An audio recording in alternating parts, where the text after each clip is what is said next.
and welcome to this ECTV guide to making a fiberglass mould. First, you need to coat the mould with at least 8 coats of a good quality Canova based wax. Apply in small circular motions, then leave to dry for a few minutes before buffing off with a clean cotton cloth. It's best to use 2 cloths, one to take the main wax off and the other to polish any remainder off the mould surface. You must make sure you wax your mould correctly and follow the guidelines on packaging. Any deviation from this could cause your part to adhere to the plug surface. Apply a layer of tooling gel coat at room temperature and with 2% catalyst added to the gel coat. This layer should ideally be 0.6mm thick.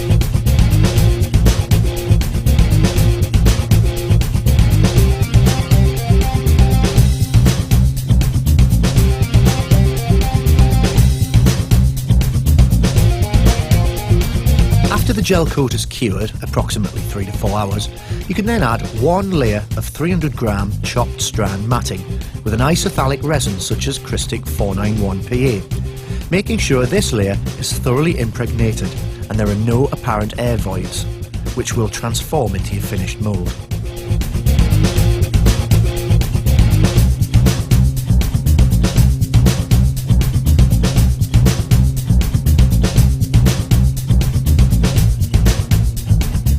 Use basic laminating tools, such as a paddle and also a radius roller to get into the small and awkward areas such as corners.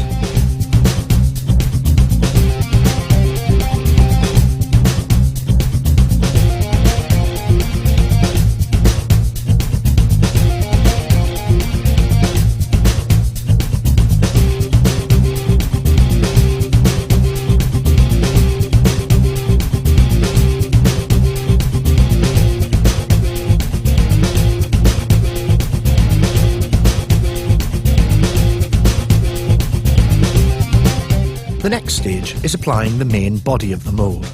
We're using Optimold, so we need to lay 5 layers of 450g chopped strand mat in one application. Have all your materials at hand and also have your matting cut up ready to be used before starting. Add 2% catalyst to the resin, i.e. 20 ml of catalyst per 1 kg of resin. You should use a 3 to 1 resin to glass ratio. So, for every 1 kg of matting, you need 3 kg of resin. Depending on the size of the mould, you may have to work in smaller, more manageable amounts. Weigh your resin, for example, 2 kg at a time, and add the catalyst 40 ml. Stir thoroughly and apply a layer to the mould. Place your first layer of matting onto the mould and apply more resin. The matting at first will seem rigid, but once the resin has been applied, the styrene in the resin will dissolve the binder in the matting, making it more pliable and can be stippled into corners, etc. Each layer must be consolidated properly with a consolidating roller. In this demonstration, we're using a paddle roller. Any strands which are sticking up can be stippled down with a brush. You can add additional reinforcement around flange areas to add strength.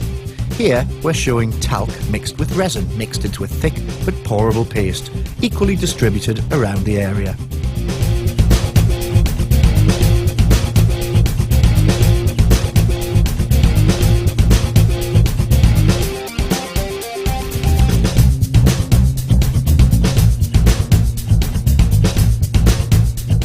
"18mm boards are then placed into position and pressed down firmly. Leave this to cure hard. Usually 2 to 3 hours at room temperature is sufficient.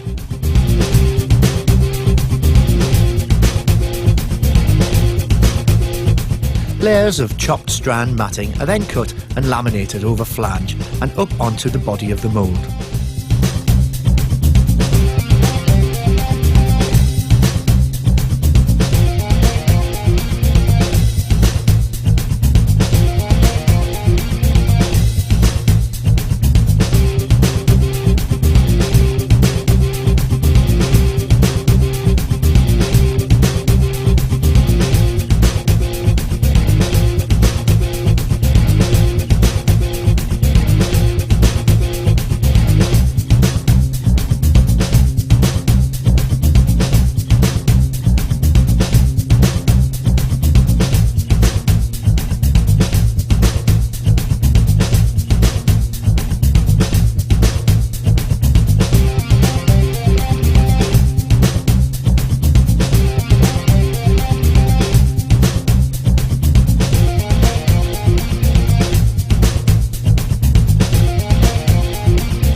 When cured, rub off any sharp nibs with sandpaper and leave the mould to cure overnight.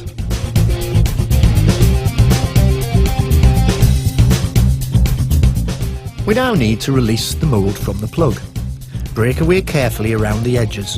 Insert a plastic wedge between mould and plug, and this will lift the mould away.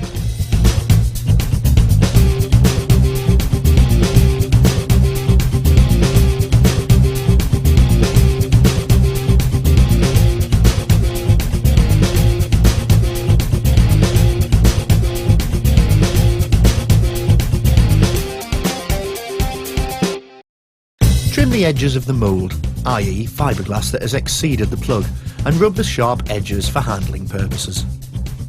Carefully look for any defects. These can be rubbed with 1200 grit wet and dry paper and polished with a polishing compound such as Fiberglass, Rapid and Fine Coat. The mould is now ready to be treated with wax release agent.